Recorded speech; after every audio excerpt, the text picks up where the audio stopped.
అందులో animal fat అని ఆయన అంత విస్పష్టంగా బాగా మెలకువగా ఉండే చంద్రబాబు నాయుడు గారు అంతగా అలాంటి తీవ్రమైన వ్యాఖ్య చేస్తే అది సహజంగా ఇక్కడ రిఫ్లెక్ట్ కావాలి కదా. ఎందుకు కాలా? ఈ ప్రశ్న అందరూ ఆలోచించాలి. లేదు, ఇది ఏ రిపోర్ట్స్ మీద అయితే ఆధారపడి ఉందో ఆ రిపోర్ట్స్లో ఉన్న ఎందుకు ఆ ప్రస్తావన రాలేదు? వాటిలో ఎక్సెప్ట్ ఒక ఖచ్చితంగా స్పెసిఫికేషన్స్లో కనపడే వాటిలో బీఫ్ టాలో, ఫిష్ ఆయిల్ అనే పేర్లు తప్ప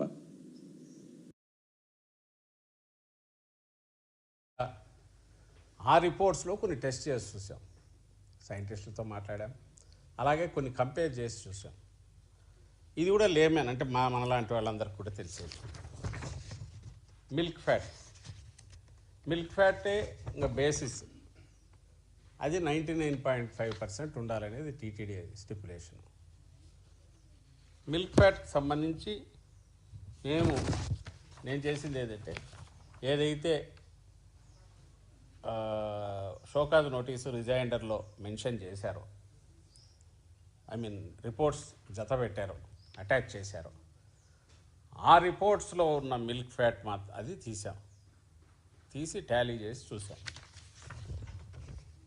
చూస్తే ఒక దాంట్లో ఏమో మిల్క్ ఫ్యాట్ 99.72 ఉంది, ఇంకో దాంట్లో 99.73 ఉంది, ఇంకో దాంట్లో 99.78 ఉంది, ఇంకో దాంట్లో 99.74 ఉంది. 99.5 ఈజ్ ద రిక్వైర్మెంట్, కాంట్రాక్ట్ వాడి స్టిపులేషన్. వీఆర్ నాట్ డిఫెండింగ్ ఏ కంపెనీని డిఫెండ్ చేయట్లా, ఇంకోటి చేయట్లా. మీరు ఏ ఫ్యాట్ కలిపినా దీంట్లో రిఫ్లెక్ట్ కావాల్సిందేగా. ఇది కాక ఏమున్నాయి అంటే మాయిశ్చర్ ఉంది, మాయిశ్చర్ అప్ టు 5% దాకా అలౌడ్.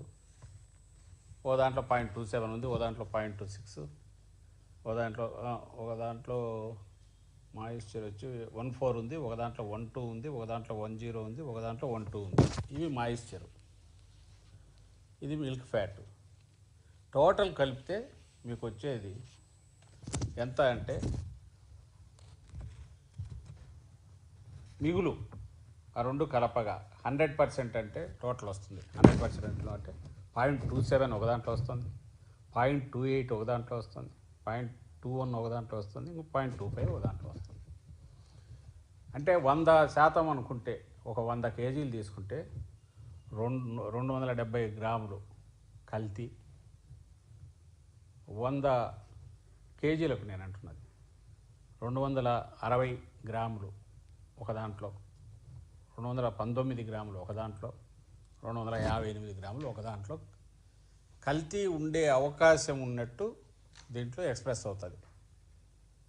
అంటే నేను ఎందుకంటున్నానంటే 99.5% నువ్వు అలవెన్స్ నువ్వే చెప్పి 99.5% ఉంటే సరిపోతుందన్నాక, ఇంకా అడల్టరేషన్ అంటూ జరిగితే దీంట్లోనే ఉన్నాక, బికాజ్ ఇట్స్ ఫ్యాట్ ఓన్లీ, మేము మిక్స్ చేస్తే యానిమల్ ఫ్యాట్ కానీ వెజిటబుల్ ఫ్యాట్ కానీ మిక్స్ చేస్తేనే అక్కడికి రావాలి.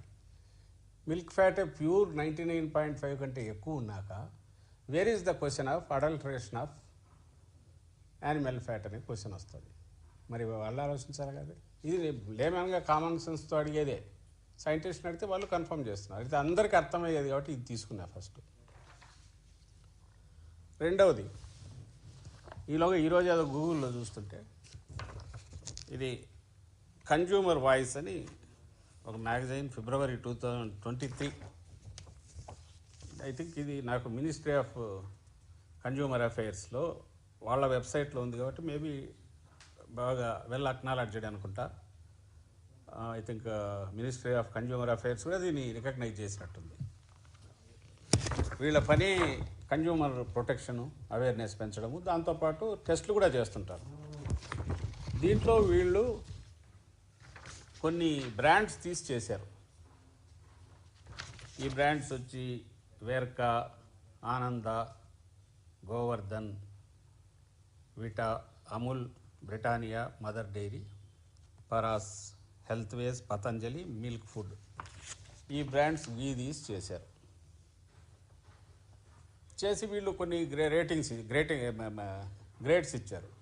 ఎక్కడి నుంచి ఎక్కడికి అయితే స్కోర్స్ ఇచ్చారు. అవుట్ ఆఫ్ 100 ఎంత వచ్చినాయంటే 94 ఒకరికి,